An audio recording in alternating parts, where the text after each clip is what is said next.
টিপের বাবাকে অগ্নিজিৎ বলে, আমি কে, আমার পরিচয়টা আগে দেই। আমি হলাম অ্যাডভোকেট অগ্নিজিৎ মুখার্জি। আজ এই মেয়েটা একটু আগে জ্ঞান হারিয়ে ফেলেছিল না, ওর নাম হলো অ্যাডভোকেট গীতা। ওকে সবাই গীতা এলএলবি নামেই চিনে, বুঝতে পেরেছেন?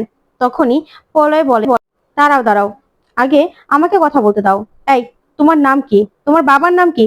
তোমার বাড়ি কোথায়? তোমার মায়ের নাম কি? তখন টিপ বলে, এই সব প্রশ্নের উত্তর আপনাকে কেন দেবে? ওর নাম সঞ্জয়। আর কোনো উত্তর আপনাদের দেবে না, কোনো কৈফিয়ত দেবে না। তখন এই কথা শুনে অবাক হয় সবাই। তারপরে টিপ বলে, হ্যাঁ, কোনো রকম কোনো জবাব দিতে আপনাদের কাছে ওরা বাধ্য নন। আর সবার আগে না, আপনাদেরকে এই বাড়ি থেকে আমরা বের করব। তখনই দেখা যাবে স্ত্রী বলে, হ্যাঁ তাই তো, আপনাদের কাছে কেন কৈফিয়ত দেবে ওরা? কেন কৈফিয়ত দেবে? তখনই পলয় বলে, দিতে তো ও বাধ্য। আগে আমার প্রশ্নের উত্তরগুলো দিতে হবে। ওর নাম কি? ওর বাবার নাম কি? ওর জন্ম পরিচয় কি? ওর পদবি কি? ওকে বলতে হবে। বলো, তোমার নাম কি? তখনই স্বস্তিক বলে, আমার নাম সঞ্জয়। তারপরেই পলয় বলে, তোমার পদবি কি? তখন টিপ বলে, আপনি এত কথা ওকে কেন জিজ্ঞাসা করছেন? এত বড় সাহস আপনাকে কে দিয়েছে? ও আমার স্বামী, আপনাদের সবার সামনে আমার সঙ্গে ওর বিয়ে হয়েছে। তখন পলয় বলে, কেন জিজ্ঞাসা করছি? কারণ ও স্বস্তিক মুখার্জি, ও মুখার্জি বাড়ির ছেলে। তখন টিপ বলে, অসম্ভব, ও কখনোই মুখার্জি বাড়ির ছেলে হতে পারে না। আর আপনারা এক্ষুনি বাড়ি থেকে বেরিয়ে যান, বেরিয়ে যান আপনারা। তখন এই কথা শুনে পলয় প্রচন্ড রেগে যায়। তারপরে টিপ বলে, শুনুন, আপনাদের সঙ্গে আমাদের কোনো লেনদেন নেই। আর তাছাড়া ওর স্ত্রী আমি, আপনাদের সবার সামনে বিয়ে হয়েছে, আপনাদের বাড়ির ছেলেও কিছুতেই হতে পারে না। তখন ঈশা বলে, হ্যাঁ, ওই হলো আমার দাভাই, আমরা ছোট থেকে একসঙ্গে বড় হয়েছি। তখন এলিন বলে, হ্যাঁ, প্রশ্নই আসে না, আমার দাভাইকে আমরা চিনবো না? একসঙ্গে আমরা বড় হয়েছি, ওই আমাদের দাদাভাই, দাদাভাই ও আমাদের। তখন তো টিপ বলে, না, এটা হতে পারে না, কিছুতেই হতে পারে না, ও তোমাদের দাদাভাই কিছুতেই হতে পারে না। তখন অঙ্কিত বলে, হ্যাঁ কাকুমণি, ওই হলো স্বস্তিক মুখার্জি, আমি তো ওই বাড়িতে বিয়ে করেছি, আমি ভালো করে ওকে চিনি, ওই হলো স্বস্তিক মুখার্জি। তখন মেহেক বলে, হ্যাঁ, এটাই আমাদের ছোটদা, প্লিজ আপনারা বোঝার চেষ্টা করুন, বোঝার চেষ্টা করুন। তখন টিপের বাবা বলে, না, এখানে তো বোঝার কিছু নেই, বোঝার কিচ্ছু নেই। তারপরে মেহেক বলে, বিশ্বাস করুন, আমার দাদা, এটা আমার দাদা, আমরা চিনতে ভুল করতে পারি না, এটাই আমার দাদা। তখনই টিপ প্রচন্ড রেগে যায় আর বলে, না, ও তোমাদের দাদা হতে পারে না, ও আমার সঞ্জয়, আমার স্বামী, তাই ওকে নিয়ে আমি এখনই এখান থেকে চলে যাব। তারপরেই চলে যেতে লাগলে গীতা সামনে এসে দাঁড়ায়। তারপরে গীতা স্বস্তিককে বলে, আপনি আমাকে চিনেন না? তখন স্বস্তিক বলে, না। তখন গীতা বলে, আপনি কখনো আমাকে দেখেননি? তখন স্বস্তিক বলে, না। তারপরে গীতা বলে, আপনার পুরনো কথা মনে নেই না? আপনি কিছু মনে করতে পারছেন না? তো আপনার বাড়ি কোথায়? আপনাকে টিপের সঙ্গে কোথায় কোথায় দেখা হয়েছিল আপনার? তখন টিপ বলে, সে কৈফিয়ত তুমি চাইছো কেন? তোমাকে কেন কৈফিয়ত দেব? সরে যাও, এখান থেকে সরে যাও। আর তুমি তো আমাদের সবাইকে ঠকিয়েছো। তুমি একটা নাটক করে, মিথ্যে সবকিছু ভুলে যাওয়ার নাটক করে এখানে ছিলে। তোমার মতলব কি ছিল বলো তো? মতলব কি ছিল? এতদিন তো চুপ করে থাকতে, আর এখন একদম ফোঁস করে উঠেছো, তাই তো? তখনই স্ত্রী বলে, হ্যাঁ তাই তো, এই মেয়েটা এতদিন একদম এরকম নাটক করছিল না যে ওর কিচ্ছু মনে নেই। এই মেয়েগুলো না এরকমই হয়। তখন টিপ বলে, তোমার এত বড় সাহস, সরে যাও, এখান থেকে সরে যাও। তখন টিপের বাবা বলে, তাই তো, তোর মা কুড়িয়ে নিয়ে এসেছিল, আর দেখ তার ভুল বদল। তখনই পলয় রেগে যায়, বলে, কুড়িয়ে পাওয়া মেয়ে কাকে বলছেন? ও গীতা মুখার্জি, মুখার্জি বাড়ির ছেলের বউ। আর মুখার্জিরা না আপনাদের টাকা দিয়ে কিনতে পারে, বুঝতে পেরেছেন? যা শুনে টিপ সহ সবাই সবাই পলয়ের দিকে তাকিয়ে থাকে। তখন পলয় বলে, একদম আমাদেরকে এভাবে এভাবে ছোট মনে করবেন না, ছোট মনে করবেন না আপনি। তখনই প্রিয়ঙ্বদা প্রচন্ড রেগে যায়, বলে, টাকার গরম আপনি কাকে দেখাচ্ছেন? আমরা কি ভেসে এসেছি নাকি? আমাদের টাকাও কিন্তু কম নেই, আপনারা জানেন আমরা কে? আর আমাদের কোম্পানিতে কতগুলো নার্সিং হোম আছে সেটা আপনারা জানেন? জানেন না তো। আর আপনাদের সাহস হয় কি করে আমার মেয়ে আর মেয়ের জামাইকে এসব কথা বলার? সাহস কি করে হয়? তখনই প্রিয়ঙ্বদার মুখে এই প্রতিবাদগুলো শুনে টিপ খুব খুশি হয়ে যায় আর প্রিয়ঙ্বদার দিকে তাকিয়ে থাকে। তখন প্রিয়ঙ্বদা বলে, শুনুন, আপনাদের ছেলে ও নয়, ও হলো আমার মেয়ের বর, তাই আপনাদের এখন এখান থেকে চলে যাওয়া দরকার, চলে যাওয়া দরকার। তখন স্ত্রী বলে, যাক, এতক্ষণে না হলেও তোমার টনক নড়েছে, তাহলে নিজের মেয়ের মেয়ের হয়ে তো একটু প্রতিবাদ তো করলে, তোমার প্রতিবাদ করা উচিত, সেটা বুঝতে পেরেছো? তখনই প্রিয়ঙ্গদা বলে, থাক এসব কথা, এসব কথা এখন নাই বললি, আগে আগে আমার মেয়ের ব্যাপার আমি বুঝে নেব। প্লিজ আপনারা এখন হাত জোর করে বলছি চলে যান, এখান থেকে চলে যান। তখন মেহেক বলে, আমি আপনাকে হাত জোর করে বলছি কাকিমণি, আপনি বোঝার চেষ্টা করুন, ও আমার দাদা, আর ও বিবাহিত, তখন অগ্নিজিৎ বলে, আপনি জানেন, আপনি যাদেরকে ছোট করে বলছেন তারা কিন্তু যেই সেই নয়। আমরা দুজনই অ্যাডভোকেট, আর আমরা মুখার্জি বাড়ির। আপনারা মনে হয় ভুলে যাচ্ছেন ও আমার সন্তান। তখন মেহেক বলে, কাকিমণি প্লিজ, আপনি একটু বোঝার চেষ্টা করুন। তখন স্ত্রী বলে, এখানে তো বোঝার কিছু নেই, এখানে টিপের সঙ্গে এই ছেলেটার বিয়ে হয়ে গেছে, এখানে বোঝার মতো আর কিছু নেই। কি বুঝবে, কি বুঝবে বলো তো? আর এখানে কি ভাই বোঝার আছে? এই ছেলেটা তো বলছে তোমাদেরকে কেউ চেনে না, তাহলে ও তো কাউকে চিনতে পারছে না, তাহলে তোমরা কেন এখানে দাঁড়িয়ে আছো? তখন টিপ বলে, সরে যাও, সরে যাও এখান থেকে।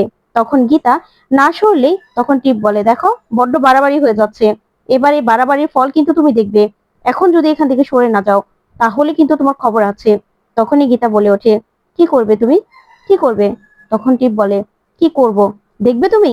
এই বলে গীতাকে চড় মারতে গেলেই তখন গীতা টিপের হাতটা ধরে ফেলে। তখন এই কাণ্ড দেখে সবাই তাকিয়ে থাকে।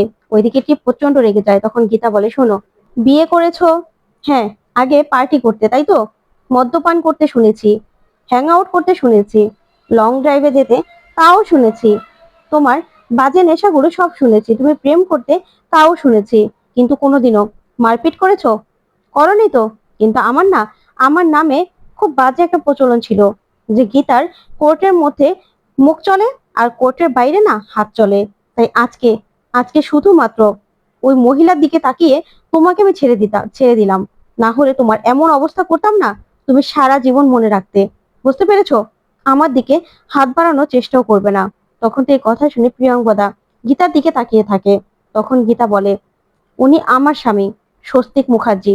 তখন টিপ বলে, না, ও আমার স্বামী সঞ্জয়, তোমার স্বামী হতে পারে না, হতে পারে না। তখন মেহেক বলে, আমরা বলছি তো এটা ওর স্বামী, আর কোর্টে গেলে ও কিন্তু প্রমাণ করে দিতে পারবে যে এটা আমাদের ছোটদা আর গীতা বৌদির স্বামী। তখন এই কথাতে টিপ বলে, তাহলে যান না, যা কথা হবে কোর্টেই হবে, তাহলে কোর্টে গিয়ে কথা হবে। তখন পলয় বলে, চলো দাদা, আমরা আমরা বাড়িতে যাই, যা কথা হবে কোর্টে হবে। তখনই সুমনা চলে আসে, আর সেই বলে, আপনারা সত্যি বলছেন তো, আপনার কোর্টে গেলে প্রমাণ করে দিতে পারবেন যে উনি আপনাদের ছেলে? তখনই পলয় বলে, হ্যাঁ, আমরা প্রমাণ করে দিতে পারবো। তখন সুমনা বলে, কিন্তু ওনার তো কিছু মনে পড়ছে না, আপনাদের তো চিনতেও পারছে না। তখন পলয় বলে, সেটাই তো বুঝতে পারছি না, কিন্তু স্বস্তিকের সঙ্গে তো আমাদের কথা বলতে দিচ্ছে না, কথা বলা দরকার ছিল, স্বস্তিককে কোনো কথাই বলতে দিচ্ছে না। তখন সুমনা বলে, এখন কথা বলতে না পারলে আপনারা তো কথা বলতেও পারবেন না, যা হবে তাহলে কোর্টেই হবে। তখনই মেহেক বলে, হ্যাঁ, তাহলে যা কথা হবে কোর্টেই হবে, কোর্টে ঠিক আমরা প্রমাণ করে দিতে পারবো যে এটা আমাদের বাড়ির ছেলে। তখন এই কথা শুনে সবাই অবাক হয়। তারপরে গীতা ছুটে যায় প্রিয়ঙ্বদা চ্যাটার্জির কাছে। তখন পা ধরলে প্রিয়ঙ্বদা বলে, কি করছো তুমি? তখন গীতা বলে, আমি আমি একটু স্বস্তিক বাবুর সঙ্গে কথা বলতে চাই। তখনই এই কথাতেই প্রিয়ঙ্বদা বলে, ও তো স্বস্তিক নয়, ও তো সঞ্জয়। তাহলে? তখন গীতা বলে, আমি শুধু স্বস্তিক বাবুর সঙ্গে একবার কথা বলতে চাই, ওনার অতীত সম্পর্কে জানতে চাই, ওনার সঙ্গে টিপের সঙ্গে কোথায় দেখা হয়েছে, ওনার বাড়ি কোথায়, ঘর কোথায়, সবকিছু জানতে চাই। তখনই প্রিয়ঙ্বদা বলে, এসব কথা জেনে আর তুমি কি করবে? দেখলে তো টিপের সঙ্গে ওর বিয়ে হয়ে গেছে, আর এই ছেলেটা তোমাকে তো চিনতেও পারছে না। আর হ্যাঁ, তুমি কিন্তু আমাকে ঠকিয়েছো। তখনই গীতা বলে, আসলে আমি আপনাকে ঠকাইনি, কিন্তু যেদিন মেহেন্দি অনুষ্ঠান হচ্ছিল তখনই আমার সবটা আস্তে আস্তে মনে পড়েছিল, কিন্তু আপনাকে আমি কিছু বলতে পারিনি। আমি নিজেই নিজের মধ্যে কনফিউশনে ছিলাম। আর আমার আমার বাহিরে ঘরে সব জায়গায় শত্রু ছিল, আমাকে মেরে ফেলার বারবার করে চেষ্টা করা হচ্ছিল। তার জন্য আমি একটা আশ্রয় খুঁজেছিলাম, তাই এখানে ছিলাম।